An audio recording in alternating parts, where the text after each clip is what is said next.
महाराष्ट्र के एक छोटे से गांव रामपुर में एक लड़की रहती थी। नाम था पूजा। पूजा सुंदर थी, मासूम थी, लेकिन औरों से अलग थी। वो जन्म से ही गूंगी थी। गांव के लोग उसे कई नामों से पुकारते। कोई उसे मूक कहता, कोई अभागिन, और कुछ तो कहते ऐसी लड़की को पालने का क्या फायदा। पर उसकी माँ राधा, जो एक विधवा थी, ने कभी अपनी बेटी को बोझ नहीं माना। कहती थी, मेरी पूजा बोल नहीं सकती, लेकिन इसका दिल बहुत कुछ कहता है। पूजा को पढ़ाई का बहुत शौक था। वह गांव के स्कूल में जाती थी, इशारों से समझती थी, लिखने में तेज थी और चित्रकला में निपुण थी। लेकिन बच्चे उसे चिढ़ाते थे, गूंगी देवी, कुछ बोल तो। वह बस मुस्कुराती थी, लेकिन अंदर ही अंदर टूट जाती थी। एक दिन स्कूल की शिक्षिका निर्मला मैडम ने नोटिस किया कि पूजा के बनाए चित्र आम नहीं थे। किसी को गले लगाते आंसू, माँ की ममता, एकाकीपन की पीड़ा। मैडम ने कहा, इस बच्ची में कुछ खास है, इसे पंख दो, ये उड़ जाएगी। जिले में एक चित्रकला प्रतियोगिता हुई।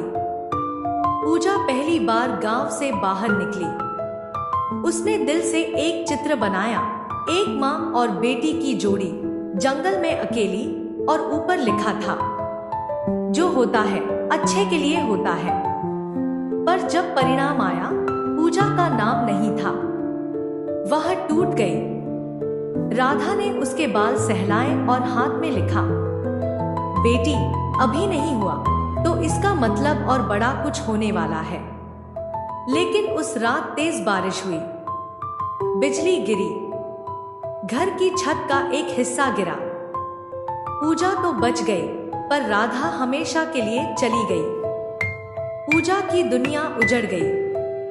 गांव वालों ने मदद की, मगर फिर वही ताने, अब ये गूंगी लड़की कैसे जिएगी। उसी मलबे में पूजा को राधा की डायरी मिली। मेरी पूजा एक दिन इस गांव की सबसे बड़ी कलाकार बनेगी। जो इसके साथ हुआ, वो इसे बड़ा बनाने के लिए हुआ है।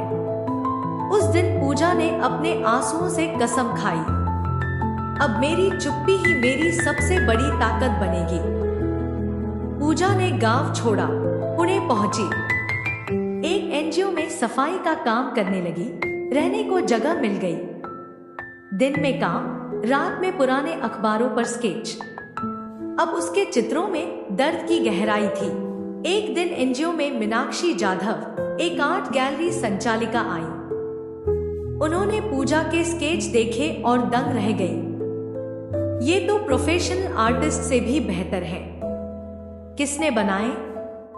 जब बताया गया कि ये एक मूक लड़की ने बनाए हैं, तो वह हैरान रह गई। उन्होंने पूजा को मुंबई की एक प्रदर्शनी में भेजा। पहली बार उसका नाम पूजा द साइलेंट आर्टिस्ट के नाम से छपा। लोग आए, तारीफें मिली, अखबारों में फोटो छपी, लेकिन बिक्री नहीं हुई। पर अब पूजा जान चुकी थी, अभी नहीं बिका, कोई बात नहीं, वक्त आएगा। 3 साल बीते। अब पूजा एक नाम बन चुकी थी। मूक कलाकार जिसने बिना बोले दुनिया को रुला दिया। फिर एक दिन उसे लंदन की एक आर्ट यूनिवर्सिटी से स्कॉलरशिप मिली। पूजा विदेश गई। वह नहीं बोल सकती थी, पर उसकी कला बोलती थी। अकेलापन, माँ की ममता, समाज की बेरुखी, उम्मीद की चुप्पी। भारत लौटी तो मशहूर हो चुकी थी, लेकिन उसने शोहरत नहीं चुनी। उसने अपने गांव रामपुर में एक आर्ट स्कूल खोला, राधा पाठशाला। अब वहां गांव की बेटियां, मूक, अंधी, विधवा, तलाकशुदा, सब फ्री में सीख सकती थी। उसकी पहली शिष्या बनी रेखा, जो खुद समाज की ठुकराई हुई लड़की थी। जिस जगह कभी उसे गूंगी कहा गया था, उसी जगह पंचायत भवन के बाहर बोर्ड लगा था, पूजा, हमारी चुप कलाकार, गांव की शान। एक दिन महाराष्ट्र की सरकार ने पूजा को नारी गौरव सम्मान से नवाजा। जब मंच पर उसे बुलाया गया, पूरा सभागार खड़ा हो गया तालियों से। पूजा ने एक चित्र दिखाया, मां की तस्वीर, और नीचे लिखा था, जो होता है अच्छे के लिए होता है। पूजा ने कुछ नहीं कहा, पर उसने दुनिया को सिखाया, कभी कभी चुप रहकर भी इंसान सब कुछ कह जाता है। सीख, इस कहानी से हमें यह समझना चाहिए कि हमारे जीवन में जो कुछ भी होता है, दर्द, अपमान, असफलता या अकेलापन, वह किसी बड़े उद्देश्य की तैयारी होती है।